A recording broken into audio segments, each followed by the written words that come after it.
Biz o'zbek oilalarida kelin kelgandan keyin uni boshqaruvchisi ko'payadi. Unga hamma xo'jayinlik qilgisi keladi. Uni erini xo'jayinlik qilishiga qo'yib ham bermaydi. Qaynona ham xo'jayin, qaynota ham xo'jayin, uzatilib ketgan qizlar xo'jayin, o'g'illar xo'jayinlik qiladimi? Vaholanki bu oilani boshqarish shart emas. Bu oila avvalambor moslashish jarayonini o'tish kerak. Ya'ni o'sha kelin kelgan xonadoniga mehr bilan moslashib olish kerak. Moslashish jarayoni bu kamida 3 oy, bo'lmasam yillar cho'zilishi mumkin.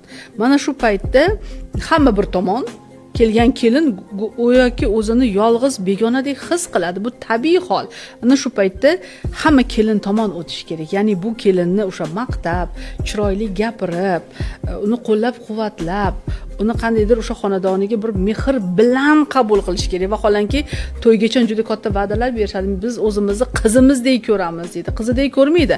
Har bitta qilayotgan ishidan kamchilik topishni boshlaydi. Yuvgan idishini ko'radi, pishirgan ovqatidan kamchilik topadi. Yursa yurganidan, tursa turganidan kamchilik topgan